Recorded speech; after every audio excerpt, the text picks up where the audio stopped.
ಸ್ನೇಹಿತರೆ ನಮಸ್ಕಾರ, ನಾನು ರವೀಂದ್ರ ಜೋಶಿ. ಭಾನುವಾರದ ಹರಟೆಗೆ ಸ್ವಾಗತ. ಕಳೆದ ಒಂದು ವಾರದಿಂದ ನಿರಂತರವಾದ ಪ್ರವಾಸದಲ್ಲಿದ್ದೆ. ಪ್ರಯಾಸ ಆಗಿತ್ತು, ಆಯಾಸ ಆಗಿತ್ತು, ಧ್ವನಿ ಹೊರಟು ಹೋಗಿತ್ತು, ಗಂಟಲು ನೋವು, ಮಾತನಾಡಲಿಕ್ಕೆ ನನಗೇ ಮುಜುಗರ, ಮಧ್ಯೆ ಮಧ್ಯೆ ಕೆಮ್ಮು ಬರೋದು. ಹೇಗೆ ತಮ್ಮ ಜೊತೆ ಸಂವಾದಿಸಲಿ ಅನ್ನುವಂಥ ಒಂದು ರೀತಿಯಾದಂಥ ಮುಜುಗರವೇ ಅದು. ಆದರೂ ಕೂಡ ಒಂದೇ ಒಂದು ಸಂಚಿಕೆಯನ್ನು ನಿಲ್ಲಿಸಲಾರದೆ ನಿರಂತರವಾಗಿ ತಮ್ಮ ಜೊತೆ ಸಂಚಿಕೆಗಳನ್ನು ಹಂಚಿಕೊಂಡಿದ್ದೇನೆ, ವಿಷಯಗಳನ್ನು ಹಂಚಿಕೊಂಡಿದ್ದೇನೆ. ಮತ್ತೆ ಭಾನುವಾರ ಬಂದಿದೆ, ಮತ್ತೊಂದು ಉಲ್ಲಾಸಮಯ ರಜಾ ದಿನದಂದು ತಮ್ಮ ಜೊತೆ ಕುಳಿತಿದ್ದೇನೆ. ನಾನು ಏನನ್ನ ಬೇಕಾದರೂ ನಿಲ್ಲಿಸಬಹುದು, ಸ್ಥಗಿತಗೊಳಿಸಬಹುದು, ಆದರೆ ಭಾನುವಾರದ ಹರಟೆ ನನಗೆ ತೀರ ಇಷ್ಟದ ಸಂಚಿಕೆ ಇದು. ಏಕೆಂದರೆ ನನಗೇನು ಅನಿಸುತ್ತೋ ಅದನ್ನೆಲ್ಲ ಹೇಳಲಿಕ್ಕೆ ಸಾಧ್ಯ ಆಗೋದು ಇದು ಒಂದೇ ಸಂಚಿಕೆಯಲ್ಲಿ. ಉಳಿದ ಎಲ್ಲ ಸಂಚಿಕೆಗಳಲ್ಲಿ ಒಂದು ಪರಿಮಿತಿ ಇರುತ್ತೆ, ಒಂದು ವ್ಯಾಪ್ತಿ ಇರುತ್ತೆ, ಅದನ್ನು ಮೀರಿ ಮಾತನಾಡಲಿಕ್ಕೆ ಆಗೋದಿಲ್ಲ. ನೋಡಿ, ಸಾಂಸಾರಿಕ ಜೀವನದಲ್ಲಿ ಎಷ್ಟೋ ಸಲ ಮಕ್ಕಳ ಒತ್ತಡಕ್ಕೆ ಮಣಿದು ನಾವು ಈ ರೀತಿ ಪ್ರವಾಸಕ್ಕೆ ಬರಬೇಕಾಗತ್ತೆ. ನಾನೀಗ ಥೈಲ್ಯಾಂಡಿನ ಚಿಯಾಂಗ್ ಮಾಯ್ ಅನ್ನುವಂಥ ಒಂದು ಊರಿನಲ್ಲಿದ್ದೇನೆ. ಅತ್ಯಂತ ಸ್ತಬ್ಧವಾಗಿರುವಂಥ ಪ್ರಶಾಂತವಾದಂಥ ಊರು, ದೇವಾಲಯಗಳ ನಗರಿ. ಜನರೇ ಕಾಣೋದಿಲ್ಲ ರಸ್ತೆಯಲ್ಲಿ. ಎಲ್ಲಿ ನೋಡಿದಲ್ಲಿ ದೇವಸ್ಥಾನಗಳು. ದೇವಸ್ಥಾನವನ್ನು ಬಿಟ್ಟರೆ ಬೇರೆ ಯಾವುದೂ ಇಲ್ಲವೇ ಇಲ್ಲ. ಅದು ಯಾವ ದೇವಸ್ಥಾನ? ಬುದ್ಧನ ದೇವಸ್ಥಾನ ಬಿಟ್ಟರೆ ಬೇರೆ ದೇವಸ್ಥಾನ ಇಲ್ಲ. ಎಲ್ಲವನ್ನೂ ಹೇಗೆ ಅಲಂಕರಿಸಿರ್ತಾರೆ ಅಂದರೆ, ಮದುವೆ ಮನೆಯಲ್ಲಿ ಮದುವಣಗಿತ್ತಿ ಬರುವ ದಿವಸ ಹೇಗೆ ಚಪ್ಪರವನ್ನು ಹಾಕಲಾಗಿರುತ್ತೋ ಆ ರೀತಿಯಾದಂಥ ದೇವಸ್ಥಾನ. ಅಂಥ ಜಾಗದಲ್ಲಿ ಕಳೆದ ಒಂದು ವಾರದಿಂದ ನಾನು ಪ್ರವಾಸದಲ್ಲಿ ಮಕ್ಕಳ ಒತ್ತಡದಿಂದ ಬಂದವನು. ನಾಡಿದ್ದು ಸೋಮವಾರದಿಂದ ಸ್ಟುಡಿಯೋಗೆ ಹಾಜರಾಗಿ ತಮಗೆ ಮತ್ತೆ ಎಂದಿನಂತೆ ನಿರಂತರವಾದ ಸಂಚಿಕೆಗಳನ್ನು ನೀಡುವ ಪ್ರಯತ್ನ ಮಾಡ್ತೇನೆ. ಇವತ್ತು ಭಾಳ ಮುಖ್ಯವಾದಂಥ ವಿಷಯವನ್ನು, ಎರಡು ವಿಷಯಗಳನ್ನು ನಿಮ್ಮ ಜೊತೆ ಹಂಚ್ಕೋಬೇಕು ನಾನು. ಏನಂದರೆ, ಕಳೆದ ಒಂದು ವಾರದಿಂದ ನಡೆದಂಥ ವಿದ್ಯಮಾನಗಳು ನಿಮಗೆಲ್ಲ ಗೊತ್ತೇ ಇರುತ್ತೆ, ಆದರೆ ಅದರ ವಿಭಿನ್ನವಾದಂಥ ಒಂದು ವಿಶ್ಲೇಷಣೆಯನ್ನು ಮಾಡೋಣ ಅನ್ನುವಂಥ ಪ್ರಯತ್ನ ಇದು. ನಿಮಗೆ ಗೊತ್ತು, ಕಳೆದ ವಾರ ಡೊನಾಲ್ಡ್ ಟ್ರಂಪ್ ಆಡಿದಂಥ ಚದುರಂಗದ ಆಟ. ಅದನ್ನು ಬೇರೆ ಬೇರೆ ಸಂಚಿಕೆಗಳಲ್ಲಿ ನಾನು ತಮ್ಮೆದುರಿಗೆ ಹೇಳಿ ಆಗಿದೆ. ಆದರೆ ಭಾರತ ಹೇಗೆ ಸದೃಢವಾಗಿ, ಬಲಾಢ್ಯವಾಗಿ ಜಗತ್ತನ್ನು ಎದುರಿಸ್ತಾ ಇದೆ ಅನ್ನುವುದನ್ನು ನಾವು ಇವತ್ತಿನ ಈ ಕಾಲಘಟ್ಟದಲ್ಲಿ ಸೂಕ್ಷ್ಮವಾಗಿ ಪರಿಗಣಿಸಬೇಕಾದಂಥ, ಗಮನಿಸಬೇಕಾದಂಥ ಅನಿವಾರ್ಯತೆ ಇದೆ. ಜಗತ್ತಿನ ಎಲ್ಲ ಕಡೆ ಯುದ್ಧ ನಡೀತಾ ಇದೆ. ಒಂದು ಕಡೆ ರಷ್ಯಾ ಉಕ್ರೇನ್ ಯುದ್ಧ ನಡೀತಾ ಇದೆ, ಮತ್ತೊಂದು ಕಡೆ ಹಮಾಸ್ ಜೊತೆ ಇಸ್ರೇಲ್ ಹೋರಾಟ ಮಾಡ್ತಾ ಮಾಡ್ತಾ ಇರಾನ್ ಜೊತೆ ಜಿದ್ದಿಗೆ ಬಿದ್ದು ಕ್ಷಿಪಣಿ ಮೇಲೆ ಕ್ಷಿಪಣಿಯನ್ನು ಹಾಕ್ತಾ ಇದೆ. ಇರಾನು ಉಲ್ಟಾ ಇಸ್ರೇಲ್ನ ಸಿವಿಲಿಯನ್ ನೆಲೆಯ ಮೇಲೆ ದಾಳಿ ಮಾಡ್ತಾ ಇದೆ. ಅಮೇರಿಕಾ ತಾನು ಯುದ್ಧದಲ್ಲಿ ಪಾಲ್ಗೊಂಡಿಲ್ಲ ಅಂತ ಹೇಳ್ತಾ ಪರೋಕ್ಷವಾಗಿ ಯುದ್ಧದಲ್ಲಿ ಭಾಗವಹಿಸಿ ಆಗಿ ಹೋಗಿದೆ. ಇದೆಲ್ಲದರ ಮಧ್ಯೆ ಭಾರತದ ನಿಲುವು ಇದೆಯಲ್ಲ, ನರೇಂದ್ರ ಮೋದಿಯವರ ನಿಲುವು ಇದೆಯಲ್ಲ, ಅದನ್ನು ನಾವು ಭಾಳ ಸೂಕ್ಷ್ಮವಾಗಿ ಗಮನಿಸಬೇಕು. ಕಳೆದ ವಾರ ಅತಿ ಹೆಚ್ಚು ಸುದ್ದಿಯಲ್ಲಿದ್ದವರು ಇಬ್ಬರು. ಒಂದು ಮುಲ್ಲಾ ಮುನಿರು, ಎರಡನೇದ್ದು ಡೊನಾಲ್ಡ್ ಟ್ರಂಪ್.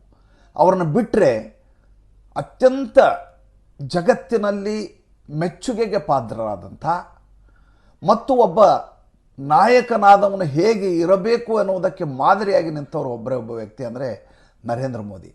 ಅದನ್ನು ನಾನು ಹೇಳೋದಲ್ಲ, ಮಾರ್ಕ್ ಕಾರ್ನರ್, ಕೆನಡಾದ ಪ್ರಧಾನಮಂತ್ರಿ ಹೇಳಿದ ಮಾತು. ಯಾವ ಕೆನಡಾದ ಜೊತೆ ನಮ್ಮ ಸಂಬಂಧವೇ ಚೆನ್ನಾಗಿರಲಿಲ್ಲ.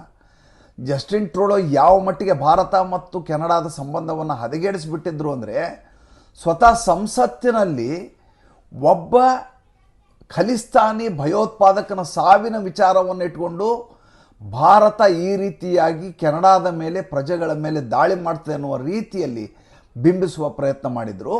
ಅಷ್ಟೇ ಅಲ್ಲ, ಭಾರತದಲ್ಲಿ ನಡೆದಂಥ ರೈತರ ಹೋರಾಟದಲ್ಲಿ ತಮ್ಮ ಅಭಿಪ್ರಾಯವನ್ನು ಹೇರುವ ಮೂಲಕ ಭಾರತದ ವಿರೋಧಿ ನಿಲುವನ್ನು ಪದೇ ಪದೇ ಸಾಬೀತುಪಡಿಸ್ತಾ ಇದ್ದರು. ಈಗ ವಾಪಸ್ ಮಾರ್ಕ್ ಕಾರ್ನರ್ ಬಂದಿದ್ದಾರೆ.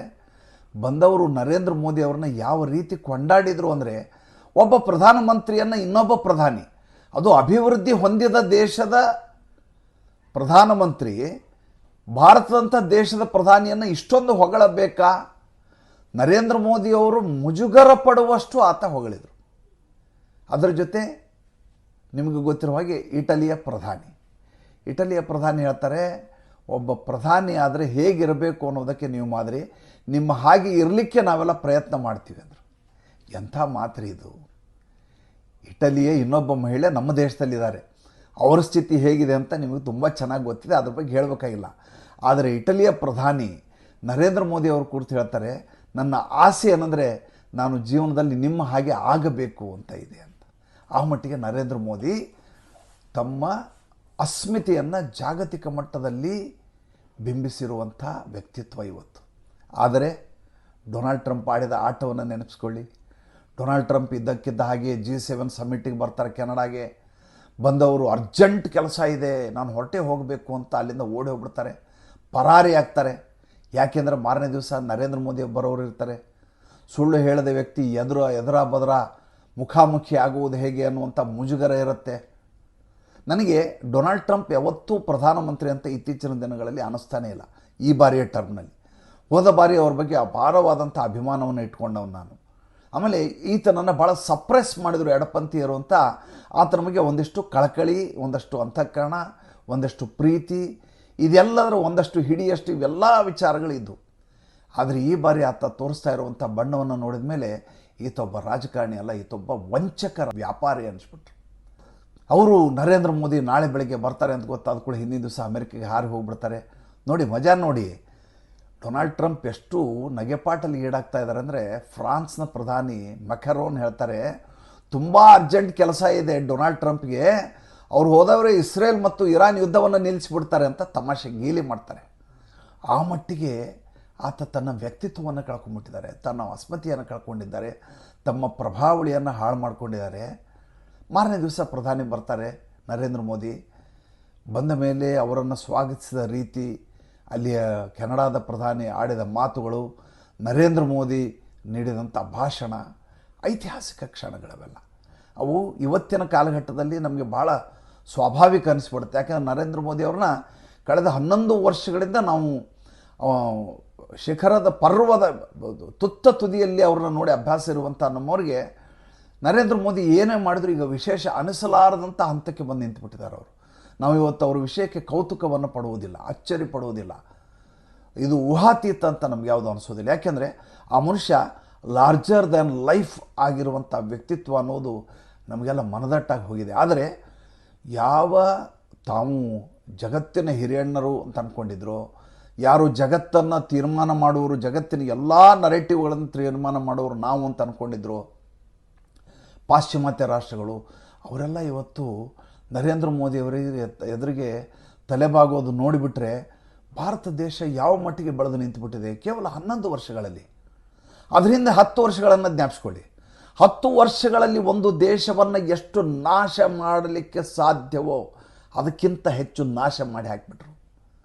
ಅದಾದ ಮೇಲೆ ಅದನ್ನು ರಿಪೇರಿ ಮಾಡುವುದಕ್ಕಿಂತ ಹೆಚ್ಚಾಗಿ ಅದನ್ನು ಬೆಳೆಸಿದ ಪರಿ ಇದೆಯಲ್ಲ, ಅದು ಅದ್ಭುತವಾದದ್ದು.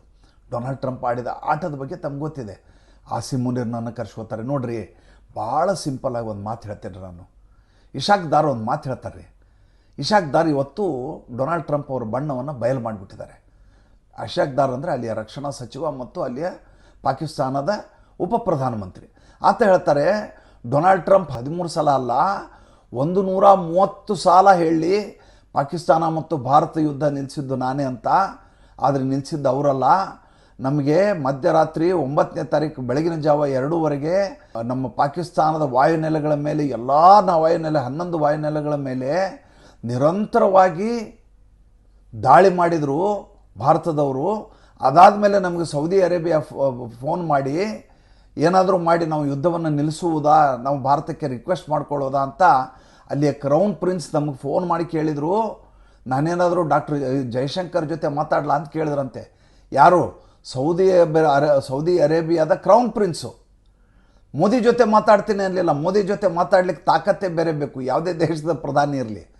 ಡಾಕ್ಟರ್ ಜೈಶಂಕರ್ ಜೊತೆ ಮಾತಾಡಲ ಅಂದ್ರಂತೆ. ಇಶಾಕ್ ದಾರ್ ಹೇಳಿದ್ರಂತೆ, ಆಯಿತು ಮಾತಾಡಿ ಅಂತ ಹೇಳಿದ್ರಂತೆ.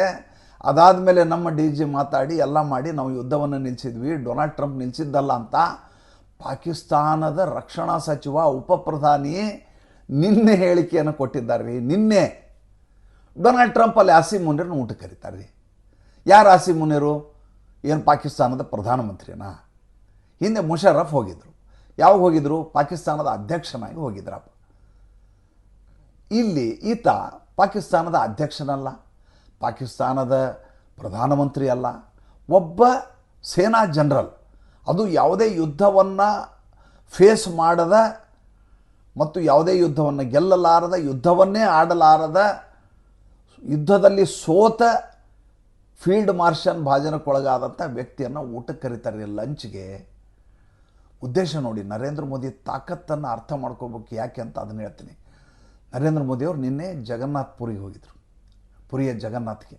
ಅಲ್ಲಿ ಹೇಳ್ತಾರೆ, ಡೊನಾಲ್ಡ್ ಟ್ರಂಪ್ ನನಗೆ ಅಮೇರಿಕೆಗೆ ಬಾ ಅಂತ ಕರೆದ್ರು, ನನಗಾಗೋದಿಲ್ಲ, ಯಾಕೆಂದರೆ ನನಗೆ ಪುರಿಯ ಜಗನ್ನಾಥ್ನಲ್ಲಿ ಜಗನ್ನಾಥನ ದರ್ಶನ ಮಾಡೋದಿದೆ, ಅದಕ್ಕೆ ಬರಲ್ಲ ಅಂತ ಹೇಳಿದೆ ಅಂತ. ಏನ್ರಿ ತಾಕತ್ತು, ಯೋಚನೆ ಮಾಡಿ ನೋಡ್ರಿ. ಒಬ್ಬ ಪ್ರಧಾನಮಂತ್ರಿ ಜಗತ್ತಿಗೆ ಹಿರಿಯಣ್ಣ ಅನಿಸ್ಕೊಂಡಿರುವಂಥ ಡೊನಾಲ್ಡ್ ಟ್ರಂಪ್ ಕರೆದ ಕರೆಗೆ ನಕಾರಾತ್ಮಕವಾಗಿ ಹೇಳಿ ತಿರಸ್ಕಾರ ಮಾಡಿ ಪುರಿಯ ಜಗನ್ನಾಥ ದೇವಸ್ಥಾನಕ್ಕೆ ಒಂದು ನತಮಸ್ತಕರಾದರು. ಅಲ್ಲಿ ಚಾಲಾಡಿದ್ದು ನೋಡ್ರಿ ಅಂತ ಮಜಾ ಇದೆ. ಅಂದರೆ ಅಲ್ಲಿ ಕರೀತಾರೆ, ಆಸಿಮ್ ಮುನೀರ್ ಊಟಕ್ಕೆ ಬರ್ತಾನೆ, ಪೆಕ್ರನ್ ಥರ ಊಟಕ್ಕೆ ಬರ್ತಾನೆ. ಆತನಿಗೆ ಬೇರೆ ದಾರಿ ಇಲ್ಲ, ಭಿಕ್ಷೆ ಬೇಡವ್ರಿಗೆ ಯಾವತ್ತೂ ಬೇರೆ ದಾರಿ ಇರೋದಿಲ್ಲ, ಕರದಲ್ಲಿ ಹೋಗಲೇಬೇಕು ಅವರು. ಹೋಗ್ತಾನೆ, ಔತಣಕ್ಕೆ ಊಟಕ್ಕೆ ಕರೀತಾರೆ. ಕರೆದಾದ್ಮೇಲೆ ಹೇಳ್ತಾನೆ, ನಿನ್ನಿಂದನೇ ಯುದ್ಧ ನಡೆದದ್ದು ಅಂತ ಮಾಧ್ಯಮದವ್ರು ಎದುರಿಗೆ ಹೇಳ್ತಾರೆ. ಆಸಿಮ್ ಮುನೀರ್ನ ಹೇಗೆ ಟ್ರ್ಯಾಪ್ ಮಾಡಿದ್ದಾರೆ ಅಂತಂದರೆ, ಈಗ ಈತ ಒಬ್ಬ ಪಕ್ಕಾ ವಂಚಕ ವ್ಯಾಪಾರಿ ಅಂತ ಅದಕ್ಕೆ ಹೇಳಿದ್ ನಾನು ಡೊನಾಲ್ಡ್ ಟ್ರಂಪ್ಗೆ. ಸೇಂಟ್ ಮಾರ್ಟಿನ್ ಐಲ್ಯಾಂಡ್ ಕೇಳಿದರು ಬಾಂಗ್ಲಾದೇಶದಲ್ಲಿ. ಏನು ಮಾಡಿದರು ಶೇಖ್ ಹಸೀನಾ, ಯಾವ ಕಾರಣಕ್ಕೂ ನಿನಗೆ ಕೊಡೋದಿಲ್ಲ ಅಂತ ಹೇಳಿದರು.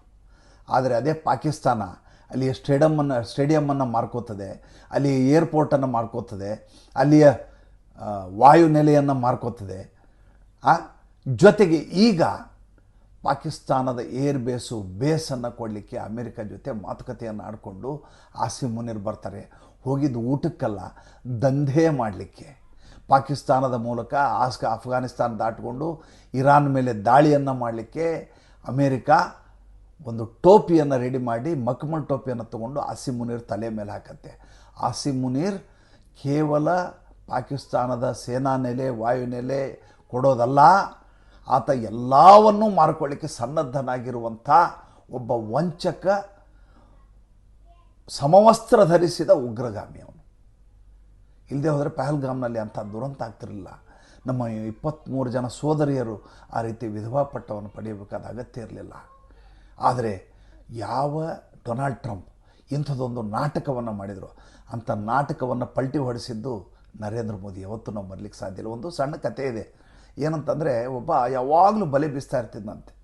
ಎಲ್ಲ ಪಾರಿವಾಳಗಳು ಯೋಚನೆ ಮಾಡ್ತವೆ, ಏನಪ್ಪ ಪ್ರತಿ ಸಲ ಈತ ಬಲೆ ಬೀಸ್ತಾನೆ, ನಾವೆಲ್ಲ ಕಾಳು ಹಾಕಿರ್ತಾನೆ, ಕಾಳು ಹಾಕಿದ ಕೂಡ ಕಾಳು ತಿನ್ಲಿಕ್ಕೆ ಹೋಗ್ತೇವೆ ನಾವು. ಕಾಳು ತಿನ್ಲಿಕ್ಕೆ ಹಾಕಿದ ಹೋಗಿ ಇನ್ನೇನು ಕಾಳು ತಿನ್ನಬೇಕು, ಚುಂಚಲ್ಲಿ ಇಳಬೇಕು ಅನ್ನೋ ಟೈಮ್ಗೆ ಬಲೆ ಬೀಸ್ಬಿಡ್ತಾನೆ, ನಾವೆಲ್ಲ ಸಿಗಾಕೊಂಡ್ಬಿಡ್ತೀವಿ. ಏನು ಮಾಡೋದು? ಆವಾಗ ಒಂದು ಅದರಲ್ಲಿ ಬುದ್ಧಿವಂತ ಅಂತ ಪಾರಿವಾಳ ಹೇಳ್ತದೆ, ಒಂದು ಕೆಲಸ ಮಾಡೋಣ, ನಾವೆಲ್ಲ ಏಕಕಾಲಕ್ಕೆ ಬಂದು ಎಲ್ಲಿ ಈತ ಕಾಳು ಹಾಕ್ತಾನಲ್ಲ ಆ ಜಾಗಕ್ಕೆ ಹೋಗೋಣ. ಈತ ನಮ್ಮ ಬಲೆ ಬೀಸ್ತಾನೆ, ಬಲೆ ಬೀಸಿದ ತಕ್ಷಣ ಎಲ್ಲರೂ ಏಕಕಾಲಕ್ಕೆ ಮೇಲೆ ಹಾರಿಬಿಡೋಣ, ಬಲೆಯ ಸಮೇತ ಹಾರಿ ಆತನಿಗೆ ಟೋಪಿ ಹಾಕೋಣ. ಪಾರಿವಾಳಗಳೆಲ್ಲ ಎಂಥ ಜಾಣತನದಿಂದ ಈ ವಂಚಕನಿಂದ ಪಾರಾಗ್ತವೆ ಅಂತಂದರೆ, ಬಲೆಯ ಸಮೇತ ಮೇಲೆ ಹಾರಿ ಹೋಗ್ಬಿಡ್ತವೆ. ಎಲ್ಲೋ ಬಲೆಯನ್ನು ಎಸೆದು ಸ್ವತಂತ್ರವಾಗಿ ಹಾರಾಡಲಿಕ್ಕೆ ಶುರು ಮಾಡ್ತವೆ. ನರೇಂದ್ರ ಮೋದಿ ಬೇರೆ ಯಾವ ಪಾರಿವಾಳಗಳನ್ನು ಜೊತೆಗೆ ಸೇರಿಸ್ಕೊಳ್ಳಿಲ್ಲ. ಏಕಾಂಗಿಯಾಗಿ ಬಲೆಗೆ ಹಾಕ್ಲಿಕ್ಕೆ ಬಂದಂಥ ಬಲೆಗಾರನನ್ನು ತಾನೇ ಬಲೆಗೆ ಬೀಸ್ದ. ಇವತ್ತು ನರೇಂದ್ರ ಮೋದಿ ಯಾವ ಮಾತನ್ನು ಹೇಳಬೇಕಾಗಿತ್ತೋ ದೂರವಾಣಿಯಲ್ಲಿ ಹೇಳಿದರು, ಅದನ್ನು ಮತ್ತೊಂದು ಸಲ ಖಚಿತಪಡಿಸಿದ್ದಾರೆ ಇಶಾಕ್ ದಾರ್, ಪಾಕಿಸ್ತಾನದ ಉಪಪ್ರಧಾನಿ. ಇನ್ನು ನರೇಂದ್ರ ಮೋದಿ ವಿಷಯ ಆದಮೇಲೆ ಇನ್ನೊಬ್ಬರು ವಿಷಯ ಮಾತಾಡದೆ ಹೋದರೆ ಭಾನುವಾರದ ವಿರಾಮಕ್ಕೆ ಮಜಾ ಇರೋದಿಲ್ಲ ಅಂತ ನನಗನ್ಸುತ್ತೆ. ಧ್ವನಿ ಸರಿ ಇಲ್ಲ, ದಯವಿಟ್ಟು ಬೇಜಾರು ಮಾಡ್ಕೋಬೇಡಿ. ತುಂಬ ಕೆಮ್ಮು, ರಾತ್ರಿಯೆಲ್ಲ ನಿದ್ದೆ ಮಾಡಲಿಕ್ಕೆ ಸಾಧ್ಯವೇ ಆಗಿಲ್ಲ. ನಿರಂತರವಾದ ಪ್ರಯಾಸ, ಮಕ್ಕಳ ಒತ್ತಡ ತಪ್ಪಿಸ್ಕೊಳ್ಳಿಕ್ಕೆ ಸಾಧ್ಯವೇ ಇಲ್ಲ. ಜೀವನದಲ್ಲಿ ಇಡೀ ವರ್ಷ ಕ್ಯಾಮ್ರಾ ಮುಂದೆ ಕೂತಿರ್ತೀಯ ಪಪ್ಪ, ನನ್ನ ಜೊತೆ ಒಂದು ವಾರ ಬರಲ್ವ ಅಂತ ಮಗಳು ಐರ್ಲೆಂಡ್ನಿಂದ ಕರೆದಾಗ ನಾನು ಬರೋದಿಲ್ಲ ಅಂತ ಅದು ಹೆಂಗೆ ಹೇಳಿ, ಆಕೆ ಜೊತೆ ಬಂದಿದ್ದೇನೆ. ಸಿಕ್ಕಷ್ಟು ಸಮಯದಲ್ಲಿ ಮಧ್ಯೆ ಮಧ್ಯೆ ಸಂಚಿಕೆಗಳನ್ನ ಮಾಡುವ ಪ್ರಯತ್ನ ಮಾಡಿದ್ದೇನೆ. ನಾನೀಗ ಎರಡನೇ ವಿಷಯ ಮಾತಾಡ್ತಾ ಇರೋದು ರಾಹುಲ್ ಗಾಂಧಿ ಜೊತೆಗೆ. ನಿನ್ನೆ ಆತನ ಬರ್ತ್ಡೇ ನೋಡಿ, ಎಷ್ಟೋ ಜನರ ಬರ್ತ್ಡೇಯನ್ನು ಜಗತ್ತು ಸಂಭ್ರಮಿಸತ್ತೆ. ರಾಹುಲ್ ಗಾಂಧಿಯ ಬರ್ತ್ಡೇ ಅನ್ನೋದು ಎಷ್ಟೋ ಜನರಿಗೆ ಗೊತ್ತೇ ಇರೋದಿಲ್ಲ. ಈತ ಕಳೆದ ಒಂದು 8-10 ದಿವಸದಿಂದ ಎಲ್ಲಿ ಹೋಗಿದ್ದಾನೆ ಅಂತಲೇ ಪತ್ತೆ ಇರಲಿಲ್ಲ. ಜಗತ್ತಿನಲ್ಲಿ ಏನೆಲ್ಲ ಬದಲಾವಣೆಗಳಾದವು. ಇಸ್ರೇಲು ಇರಾನ್ ಮೇಲೆ ದಾಳಿ ಮಾಡಿತು, ಇರಾನು ವಾಪಸ್ ಇಸ್ರೇಲ್ ಮೇಲೆ ಕ್ಷಿಪಣಿಯನ್ನು ಹಾಕ್ತಾ ಇದೆ. ಭಾರತ ದೇಶವನ್ನು ಹೇಗಾದರೂ ಬಲೆ ಬೀಳಿಸ್ಬೇಕು ಅಂತ ಅಮೇರಿಕ ಪ್ರಯತ್ನ ಮಾಡ್ತಾ ಇದೆ. ಭಾರತ ತನ್ನ ಅಸ್ತಿತ್ವವನ್ನು ಜಗತ್ತಿಗೆ ತೋರಿಸುವಂಥ ಹವಣಿಕೆಯಲ್ಲಿದೆ. ಜಗತ್ತಿನ ತುಂಬ ಯುದ್ಧಗಳು ನಡೀತಾ ಇದ್ದಾವೆ. ಇದೆಲ್ಲದರ ಮಧ್ಯೆ ಹೇಳದೆ ಕೇಳದೆ ನಾಪತ್ತೆ ಅಲೆಮಾರಿ ಹಾಗೆ ದೇಶವನ್ನು ಬಿಟ್ಟು ಒಬ್ಬ ವಿಪಕ್ಷ ನಾಯಕ ಸ್ವತಃ ಸಚಿವಾಲಯದ ಸೆಕ್ರೆಟ್ರಿಯೇಟ್ಗೂ ಹೇಳಲಾರದೆ ಹೋಗ್ಬಿಡ್ತಾರೆ ರಾಹುಲ್ ಗಾಂಧಿ. ಎಲ್ಲಿ ಹೋಗಿದ್ದಾರೆ ಅಂತ ಗೊತ್ತೇ ಆಗೋದಿಲ್ಲ. ನೋಡಿದರೆ ಧುತ್ತನೆ ವಾಪಸ್ ಬಂದುಬಿಡ್ತಾರೆ. ಬಂದದ್ದು ಎಲ್ಲಿಗೆ? ಸೋನಿಯಾ ಗಾಂಧಿಯವ್ರನ್ನ ಆಸ್ಪತ್ರೆಯಿಂದ ಡಿಸ್ಚಾರ್ಜ್ ಮಾಡಿಸ್ತಾರೆ. ಫೋಟೋ ತೋರಿಸ್ಬೇಕು ನಿಮಗೆ. ಸೋನಿಯಾ ಗಾಂಧಿ ಎಲ್ಲಿಯೋ ಒಬ್ಬ ಜೂನಿಯರ್ ಆರ್ಟಿಸ್ಟ್ ಥರ ಪಕ್ಕದಲ್ಲಿ ನಿಂತಿದ್ದಾರೆ. ಮಧ್ಯದಲ್ಲಿ ಕಳಶಪ್ರಾಯರಾಗಿ ನಿಂತವರು ರಾಹುಲ್ ಗಾಂಧಿ ಸ್ವೀಟನ್ನು ಹಂಚ್ತಾ ಇದ್ದಾರೆ. ಸೋನಿಯಾ ಗಾಂಧಿ ಯಾವಾಗ ಒಳಗಡೆ ಇರ್ತಾರೋ ಯಾವಾಗ ಹೊರಗಡೆ ಬರ್ತಾರೋ ಆಸ್ಪತ್ರೆಯಿಂದ ಗೊತ್ತೇ ಆಗ್ತಾ ಇಲ್ಲ. ಆದರೆ ಅವರ ವಂಚನೆಯ ಪರಮಾಪರಾಧಗಳೇನಿದ್ದಾವೆ ಭಾರತದ ಮೇಲೆ ನಿರಂತರವಾಗಿ ತೊಂದರೆಗಳನ್ನು ಕೊಡ್ತಾ ಇದ್ದಾವೆ. ಇಷ್ಟು ವರ್ಷದಿಂದನೂ ಕೂಡ ರಾಹುಲ್ ಗಾಂಧಿಗೆ ಹೊಸ ಬಂಗ್ಲೆಯನ್ನು ಕೊಡಲಾಗಿದೆ ಸರ್. ಅವರು ವಿಪಕ್ಷ ನಾಯಕರಂತೆ. ಅವರ ಬಂಗ್ಲೆ ಹೇಗಿದೆ ಅಂತ ನೀವು ಒಂದು ಸಲ ನೋಡ್ಬೇಕು. ನಾನು ಇಲ್ಲಿ ತೋರಿಸ್ಲಿಕ್ಕೆ ಆಗೋದಿಲ್ಲ, ಯಾಕೆಂದರೆ ನಮಗೆ ಕಾಪಿರೈಟ್ ಇಶ್ಯೂ ಬರೋದ್ರಿಂದ ಅದನ್ನು ತೋರಿಸ್ಲಿಕ್ಕೆ ಸಾಧ್ಯ ಆಗೋದಿಲ್ಲ. ವಿಶಾಲವಾದ ಎಕರೆಗಟ್ಟಲೆ ದೊಡ್ಡ ಬಂಗ್ಲೆ, ಎಲ್ಲ ಕಡೆ ಹುಲ್ಲು ಹಾಸು, ಮಧ್ಯದಲ್ಲಿ 100 ಕೋಣೆಗಳಿರುವಂಥ ಬಂಗ್ಲೆ.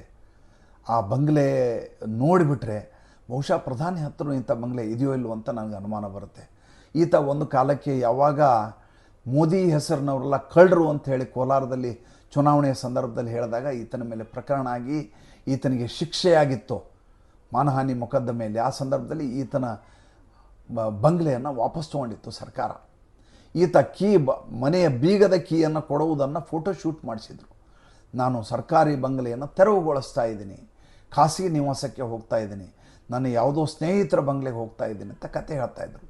ಹಾಗೆ ನೋಡಿದರೆ ರಾಜೀವ್ ಗಾಂಧಿ ಇದ್ದಾಗಿಂದ 10 ಜನಪತ್ ಎನ್ನುವಂಥ ಪ್ರಧಾನಮಂತ್ರಿ ಬಂಗಲೆಗಿಂತ ಅತಿ ದೊಡ್ಡದಾದಂಥ ವಸತಿ ಸಮುಚ್ಚಯ ಬಂಗ್ಲೆ ಈಗಾಗಲೇ ಇವ್ರ ಕುಟುಂಬದವರಿಗಿದೆ. ಪ್ರಿಯಾಂಕಾ ವಾಡ್ರಾನ ಬಂಗ್ಲೆಯನ್ನು ವಾಪಸ್ ತೆಗೆದುಕೊಳ್ಳಲಾಗಿತ್ತು. ಮತ್ತೆ ವಾಪಸ್ ಆಕೆಗೆ ಈಗ ಯಾವಾಗ ಸಂಸತ್ ಸದಸ್ಯ ಆದರೂ ವಯನಾಡು ಸಂಸತ್ ಸದಸ್ಯ ಆದಮೇಲೆ ಮತ್ತೆ ಆಕೆಗೆ ಬಂಗ್ಲೆಯನ್ನು ನೀಡಲಾಗಿದೆ. ಅತಿ ದೊಡ್ಡದಾದಂಥ ಬಂಗ್ಲೆಯನ್ನು ನೀಡಲಾಗಿದೆ. ಈಕೆ ಕಾನೂನು ಬಾಹಿರವಾಗಿ ಕಟ್ಟಿಕೊಂಡಂಥ ಮತ್ತೊಂದು ಬಂಗ್ಲೆ ಹಿಮಾಚಲ ಪ್ರದೇಶದಲ್ಲಿದೆ. ನೋಡಿ ಮಜಾ ನೋಡಿ, ಶಿಮ್ಲಾದಲ್ಲಿ ಉಳಿದೊಂದು ಬಂಗ್ಲೆ ಇದೆ. ಸೋನಿಯಾ ಗಾಂಧಿಗೆ ಒಂದು ದೊಡ್ಡ ಬಂಗ್ಲೆ ಇದೆ. ಆಕೆಯ ಸೋದರಿಯರಿಗೂ ಬಂಗ್ಲೆ ಕೊಡಲಾಗಿತ್ತು ಒಂದು ಕಾಲಕ್ಕೆ. ಹೆಂಗಿದೆ ನೋಡ್ರಿ ಜೀವನ. ಈಗ ರಾಹುಲ್ ಗಾಂಧಿಗೋಸ್ಕರ ಒಂದು ದೊಡ್ಡ ಬಂಗ್ಲೆಯನ್ನು ಅಲಾಟ್ ಮಾಡಲಾಗಿದೆ. ನಿನ್ನೆ ಅವರಲ್ಲಿಗೆ ಶಿಫ್ಟ್ ಆದರಂತೆ 10 ಜನಪತ್ನಿಂದ. ರಾಹುಲ್ ಗಾಂಧಿ ಮೇಲೆ ಇರುವಷ್ಟು ಪ್ರಕರಣಗಳು ಬಹುಶಃ ಈ ದೇಶದಲ್ಲಿ ಬೇರೆ ಯಾವ ರಾಜಕಾರಣಿ ಮೇಲೂ ಇರಲಿಕ್ಕೆ ಸಾಧ್ಯ ಇಲ್ಲ. ಯಾವ್ಯಾವ ಪ್ರಕರಣವಿದ್ದಾವೆ ನೀವು ಊಹಿಸಲಿಕ್ಕೆ ಸಾಧ್ಯವಾಗಲಾರದಂಥ ಪ್ರಕರಣಗಳೆಲ್ಲ ಈತನ ಮೇಲಿದ್ದಾವೆ. ಮೊದಲೇದು ಪೌರತ್ವದ್ದೇ ಸಮಸ್ಯೆ. ಈತ ಈ ದೇಶದ ನಾಗರಿಕನೋ, ಬ್ರಿಟಿಷ್ ನಾಗರಿಕನೋ, ಇಟಲಿಯ ನಾಗರಿಕನೋ ಅನ್ನೋದ್ರ ಬಗ್ಗೆ ಸ್ಪಷ್ಟತೆ ಇಲ್ಲ. ಅದರ ಸ್ಪಷ್ಟತೆಯನ್ನು ಕೇಂದ್ರ ಗೃಹ ಸಚಿವಾಲಯ ಕೊಡಲಿಲ್ಲ. ಡೈರೆಕ್ಟರೇಟ್ ಆಫ್ ಸಿಟಿಜನ್ಶಿಪ್ನವರು ಇದಕ್ಕೆ ಉತ್ತರ ಕೊಡಲಿಲ್ಲ ಅನ್ನುವಂಥ ಕಾರಣಕ್ಕೋಸ್ಕರ ಕೇಸನ್ನೇ ಅಲಹಾಬಾದ್ ಹೈಕೋರ್ಟ್ನ ಲಕ್ನೋ ಪೀಠ ಕೈ ಬಿಟ್ಬಿಡ್ತು ಪ್ರಕರಣವನ್ನು. ಈತ ಭಾರತದ ಸಿಟಿಜನ್ ಹೌದು ಅಲ್ಲೋ ಅನ್ನೋದ್ರ ಬಗ್ಗೆ ಇಲ್ಲಿವರೆಗೂ ಕ್ಲಾರಿಟಿ ಇಲ್ಲ, ಸ್ಪಷ್ಟತೆ ಇಲ್ಲ. ಜೊತೆಗೆ ಈತ ಸಾವಿರಾರು ಕೋಟಿ ರೂಪಾಯಿಗಳ ಆಸ್ತಿಯನ್ನು ಹೊಡ್ಕೊಂಡಿರುವ ಬಗ್ಗೆ ನ್ಯಾಷನಲ್ ಹೆರಾಲ್ಡ್ ಪ್ರಕರಣ ಈತನ ಮೇಲಿದೆ. ಜೊತೆಗೆ ಕಂಡಲ್ಲಿ ಈತನ ಮೇಲೆ ಮಾನನಷ್ಟ ಮೊಕದ್ದಮೆಗಳಿದ್ದಾವೆ. ಒಬ್ಬ ರಾಜಕಾರಣಿ ಹೇಗಿರಬಾರದು ಅನ್ನುವುದಕ್ಕೆ ಸಾದೃಶ್ಯ ಸ್ವರೂಪನಾಗಿರುವಂಥ ವ್ಯಕ್ತಿ ರಾಹುಲ್ ಗಾಂಧಿ. ಇಂಥ ರಾಹುಲ್ ಗಾಂಧಿ ನಿನ್ನೆ ಒಂದು ಹೇಳಿಕೆಯನ್ನು ಕೊಟ್ಟಿದ್ದಾರೆ. ಏನು ಅಂತ ಕೇಳಬೇಕು ನೀವು. ಏನದು? ಇಂಗ್ಲೀಷು ಅನ್ನುವುದನ್ನು ಕಲಿಯಬಾರದು ಅಂತ ಭಾರತೀಯ ಜನತಾ ಪಾರ್ಟಿ RSSನವರು ಬೇಕು ಅಂತಲೇ ಹಿಡನ್ ಅಜೆಂಡಾ ಮಾಡ್ತಾ ಇದ್ದಾರೆ. ಏಕೆಂದರೆ ಇಂಗ್ಲೀಷ್ ಕಲಿತು ಬಿಟ್ಟರೆ ಜನ ಪ್ರಶ್ನೆಯನ್ನು ಕೇಳ್ತಾರೆ ಅಂತ. ರಾಹುಲ್ ಗಾಂಧಿಯವರೇ, ನಾವು ಇಂಗ್ಲೀಷ್ನಲ್ಲಿ ಪ್ರಶ್ನೆ ಕೇಳಬೇಕಾಗಿಲ್ಲ, ಹಿಂದಿಯಲ್ಲಿ ಕೂಡ ನಿಮಗೆ ಪ್ರಶ್ನೆಯನ್ನು ನಾವು ಕೇಳಬಹುದು. ಇಂಗ್ಲೀಷ್ ಕಲಿತವರು ಮಾತ್ರ ಪ್ರಶ್ನೆಯನ್ನು ಕೇಳಬೇಕು ಅಂತ ಎಲ್ಲಿಯೂ ಕಾನೂನಿಲ್ಲ. ಈ ದೇಶದ ದುರಂತ ಏನು ಗೊತ್ತಾ? ಜವಾಹರ್ಲಾಲ್ ನೆಹರು ಪ್ರೈಮ್ ಮಿನಿಸ್ಟರ್ ಯಾಕಾದರು ಅಂತ ಪ್ರಶ್ನೆ ಕೇಳಿದಾಗ ಆ ಸಂದರ್ಭದಲ್ಲಿ ಸರ್ದಾರ್ ವಲ್ಲಭಭಾಯಿ ಪಟೇಲ್ ಯಾಕೆ ಆಗಲಿಲ್ಲ ಅಂತ ಪ್ರಶ್ನೆ ಎತ್ತಿದ ಸಂದರ್ಭದಲ್ಲಿ ಗಾಂಧಿ ಹೇಳಿದ ಮಾತು ಏನು ಅಂತ ಕೇಳಬೇಕು ನೀವು. ಇತಿಹಾಸದ ಪುಟಗಳನ್ನು ತೆರೆದು ನೋಡಿ, ಇವರ ಮನಸ್ಥಿತಿ ಹೇಗಿದೆ ಅಂತ ನಿಮ್ಗೆ ಅರ್ಥ ಆಯ್ತು. ಈ ಗಾಂಧಿ ಹೇಳ್ತಾರೆ, ನಾವು ಜಗತ್ತಿನ ಬೇರೆ ಬೇರೆ ರಾಷ್ಟ್ರಗಳ ಜೊತೆ ವ್ಯವಹಾರ ಮಾಡಬೇಕು, ಆದ್ದರಿಂದ ಸರ್ದಾರ್ ಪಟೇಲ್ ಆಗಿಬಿಟ್ರೆ ಆತ ಸೊಗಸಾಗಿ ಇಂಗ್ಲೀಷ್ ಮಾತನಾಡಲಾರ, ಇಂಗ್ಲೀಷರ ಜೊತೆ ಆತನಿಗೆ ಒಡನಾಟ ಇಲ್ಲ, ಆತನಿಗೆ ಇಂಗ್ಲೀಷ್ ಲೈಫ್ ಸ್ಟೈಲ್ ಇಲ್ಲ, ಆದ್ದರಿಂದ ಆತ ಭಾರತದ ಪ್ರಧಾನಿ ಆಗಲಿಕ್ಕೆ ಲಾಯಕ್ಕಲ್ಲ ಅಂತ. ಇಂಗ್ಲೀಷನ್ನು ಯಾಕೆ ಇತ್ತ ಪ್ರಸ್ತಾಪ ಮಾಡಿದ ರಾಹುಲ್ ಗಾಂಧಿ ಅಂದರೆ, ಅಮಿತ್ ಶಾ ಒಂದು ಮಾತು ಹೇಳಿದರು. ನರೇಂದ್ರ ಮೋದಿಯವರ ಶಿಕ್ಷಣದ ಬಗ್ಗೆ ಇವರು 2014ರಿಂದ ನಿರಂತರವಾಗಿ ಪ್ರಶ್ನೆ ಕೇಳ್ತಾ ಇದ್ದಾರೆ. ಒಂದು ಸಲ ಅಮಿತ್ ಶಾ ಹೇಳಿದರು, ಏನಂತ ಹೇಳಿದ್ರು ಅಂದರೆ, ಇಂಗ್ಲೀಷನ್ನು ಮಾತನಾಡುವುದಕ್ಕೆ ಮುಜುಗರ ಪಡುವ ಹಾಗೆ ನಮ್ಮ ದೇಶ ಒಂದು ಕಾಲಕ್ಕೆ ಮುಂದೆ ಹೋಗಿ ನಿಲ್ಲತ್ತೆ. ಅಂದರೆ ಇಂಗ್ಲೀಷೇ ಇಲ್ಲದೆ ಹೋದರೂ ಕೂಡ ಹಿಂದಿ ಇತರ ಭಾಷೆಗಳಲ್ಲಿ ನಾವು ಜಗತ್ತಿನಲ್ಲಿ ಹೆಮ್ಮೆಯಿಂದ ಸ್ವಾಭಿಮಾನದಿಂದ ಮಾತನಾಡುವಂಥ ಕಾಲ ಬರುತ್ತೆ ಅಂತ ಅಮಿತ್ ಶಾ ಹೇಳಿದರು. ಇಂಗ್ಲೀಷ್ ಕಲಿಬೇಡ್ರಿ ಅಂತ ಹೇಳಿಲ್ಲ. ಇಂಗ್ಲೀಷ್ ಕಲಿಬೇಡ್ರಿ ಅಂತ ಯಾರು ಹೇಳಲಿಕ್ಕೆ ಸಾಧ್ಯವೇ ಇಲ್ಲ. ಇಂಗ್ಲೀಷು ಜಾಗತಿಕ ಭಾಷೆ, ಕಲ್ತರೆ ಅನುಕೂಲ ಅನ್ನುವಂಥದ್ದು. ಯಾವುದೇ ಭಾಷೆ ಕಲಿಬಾರ್ದು, ದ್ವೇಷ ಮಾಡಬೇಕು ಅಂತ ಎಲ್ಲೂ ಇಲ್ವೇ ಇಲ್ಲ.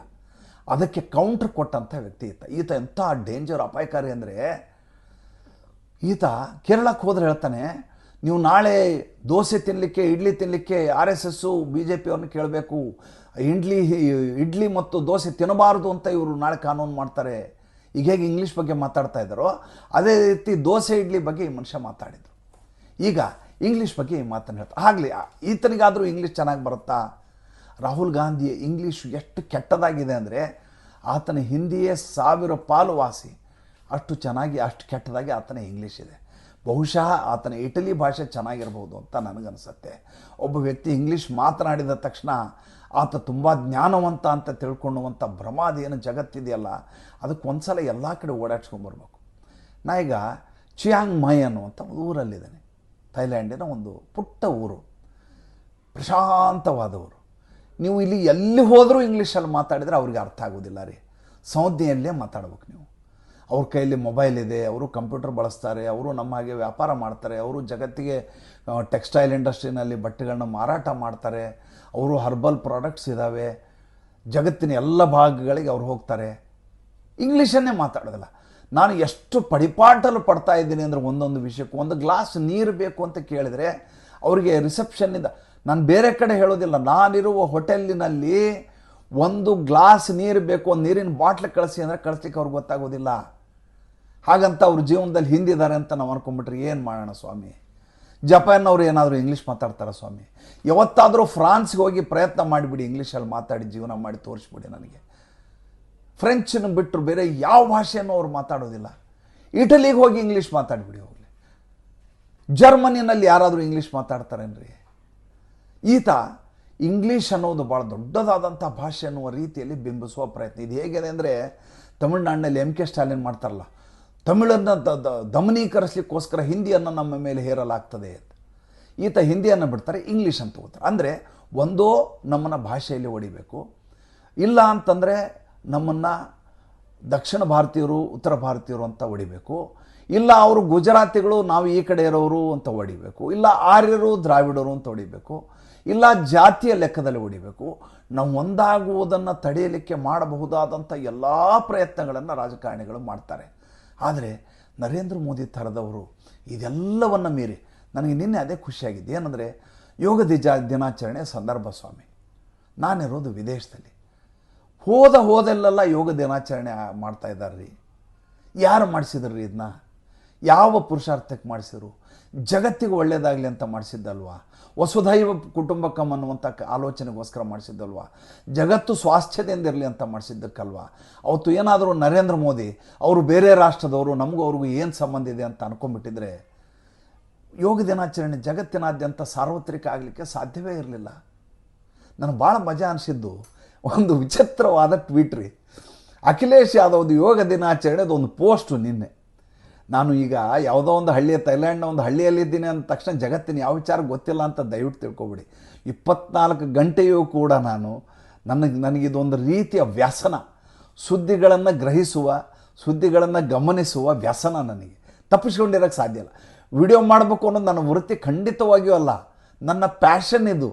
ನಾನು ವೃತ್ತಿಯಾಗಿದ್ದರೆ ಆರಾಮಾಗಿ ಒಂದು ವಾರ ರಜಾ ತೊಗೊಂಡು ಮನೇಲಿ ಇರ್ತಿದ್ದೆ, ವಿಡಿಯೋನೇ ಮಾಡ್ತಿರಲ್ಲ. ನೀವು ನಂಬಲಿಕ್ಕೆ ಸಾಧ್ಯ ಇಲ್ಲ. ನನಗೆ ಕೋವಿಡ್ ಆದ ಸಂದರ್ಭದಲ್ಲಿ, ನಾನು ಕೋವಿಡ್ 2ನೇ ಹಂತದ ಕೋವಿಡಲ್ಲಿ ನನ್ನ ಸ್ನೇಹಿತರನ್ನು ಆಸ್ಪತ್ರೆಗೆ ಅಡ್ಮಿಟ್ ಮಾಡಲಿಕ್ಕೆ ಹೋದಾಗ ನಾನು ಕೋವಿಡ್ ಆಗೋಯ್ತು. ಅವ್ರನ್ನ ಆಸ್ಪತ್ರೆಗೆ ಬಿಡ್ಲಿಕ್ಕೆ ಹೋಗಿದ್ದೆ. ಅವ್ರಿಗೆ ಉಸಿರಾಟದ ಸಮಸ್ಯೆ ಆಯಿತು ಅಂತ ಆಸ್ಪತ್ರೆಗೆ ಕರ್ಕೊಂಡೋದೆ. ನಾನೇನು ತಿಳ್ಕೊಂಡೆ, ಈತನಿಗೆ ಹೃದಯದ ಸಮಸ್ಯೆ ಆಗಿಬಿಟ್ಟಿದೆ, ಅದಕ್ಕೆ ಉಸಿರಾಟಕ್ಕೆ ತೊಂದರೆ ಆಗಿದೆ ಅಂತ. ಪಾಪ ಆ ಮನುಷ್ಯನಿಗೆ ಕೋವಿಡ್ ಆಗಿತ್ತು. ಕರ್ಕೊಂಡು ಹೋದೆ, ಅವರು ಆಸ್ಪತ್ರೆಗೆ ಅಂದ್ಬಿಟ್ಟಾದ್ರು. ನಾನು ಮನೆಗೆ ಬಂದೆ, ನನಗೆ ಕೋವಿಡ್ ಆಯಿತು. ಆವಾಗ ICUನಲ್ಲಿದ್ದಂಥ 10 ದಿನಗಳು, ತದನಂತರ 15 ದಿವಸಗಳು ವಿಡಿಯೋ ಮಾಡಿದ್ದನ್ನು ಬಿಟ್ಟರೆ ತದನಂತರ ಯಾವತ್ತೂ ನಾನು ವಿಡಿಯೋ ಮಾಡೋದನ್ನು ನಿಲ್ಲಿಸಿಯೇ ಇಲ್ಲ. ಯಾಕೆಂದರೆ ನನಗೆ ವಿಷಯವನ್ನು ಹಂಚಿಕೊಳ್ಳುವ ಮತ್ತು ಜನರಿಗೆ ವಿಷಯವನ್ನು ಹಂಚಿಕೊಳ್ಳುವ ಮೂಲಕ ನಾನು ಸಂತೋಷ ಪಡುವಂಥ ವ್ಯಸನ ನನಗಿದೆ. ನರೇಂದ್ರ ಮೋದಿ ವ್ಯಸನ ಏನು? ನರೇಂದ್ರ ಮೋದಿ ಸಂಸಾರ ಮಾಡಬೇಕಾಗಿಲ್ಲ, ನರೇಂದ್ರ ಮೋದಿ ಹೆಂಡತಿಗೆ ಆಸ್ತಿ ಮಾಡಿಡಬೇಕಾಗಿಲ್ಲ, ಮಕ್ಕಳಿಗೇನೋ ಮಾಡಬೇಕಾಗಿಲ್ಲ. ಆದರೆ ಆತನಿಗೆ ಜಗತ್ತು ಸುಂದರವಾಗಿರಲಿ ಅನ್ನುವಂಥ ವ್ಯಸನ ಇದೆ. ಅಖಿಲೇಶ್ ಯಾದವ್ ವಿಚಾರ ಹೇಳ್ತಾ ಇದ್ದೆ. ಆತಂದು ಯೋಗ ದಿನಾಚರಣೆ ಒಂದು ಫೋಟೋ ಹಾಕಿದ್ದಾರೆ ರೀ, ಫೋಟೋಶಾಪ್ ಮಾಡಿಸಿದ್ದಾರೆ. ಈ ಮನುಷ್ಯನಿಗೆ ಚಕ್ಕಂಬಕ್ಕಳು ಹಾಕೊಂಡು ಕೂಡ್ಲಿಕ್ಕೆ ಪದ್ಮಾಸನದಲ್ಲಿ ಕೂಡ್ಲಿಕ್ಕೆ ಬರೋದಿಲ್ಲ, ಬರಬೇಕಾಗಿಲ್ಲ, ಆರೋಗ್ಯದ ಸಮಸ್ಯೆ ಬೇರೆ ವಿಚಾರ. ಆದರೆ ನೀವು ಫೋಟೋಶಾಪ್ ಮಾಡಿದಾಗ 2 ಕಾಲು ಬದಲು 3 ಕಾಲಿದ್ರೆ ಹೆಂಗಿರುತ್ತೆ ಸ್ವಾಮಿ? 3 ಕಾಲಿನ ಫೋಟೋ ಇದೆ ರೀ. ಈ ಫೋಟೋ ನೋಡಿ, ಭಾನುವಾರದ ರಜೆಯನ್ನು ತುಂಬ ಚೆನ್ನಾಗಿ ಕಳೀರಿ. ಸೋಮವಾರ ದಿವಸದಿಂದ ಮತ್ತೆ ನಿಮ್ಮ ಜೊತೆ ಸ್ಟುಡಿಯೋದಲ್ಲಿ ಕೂತು ಯಥಾ ಪ್ರಕಾರ ಸಂಪೂರ್ಣವಾಗಿ ಎಲ್ಲ ವಿಷಯವನ್ನು ಹೇಳೋ ಪ್ರಯತ್ನ ಮಾಡ್ತೀನಿ. ಈ ಒಂದು ವಾರದಲ್ಲಿ ತಮಗೆ ಎಲ್ಲ ವಿಷಯಗಳನ್ನ ತಲುಪಿಸ್ಲಿಕ್ಕೆ ಸಾಧ್ಯ ಆಗಿಲ್ಲ ಅನ್ನುವಂಥ ಬೇಸರ ನನ್ನಲ್ಲಿಯೂ ಇದೆ. ನಾನು ಯಾವತ್ತೂ ವಂಚನೆಯನ್ನು ಮಾಡ್ಕೊಳ್ಳೋದಿಲ್ಲ. ಅದು ನಿಮ್ಮ ಜೊತೆ. ನಮಸ್ಕಾರ.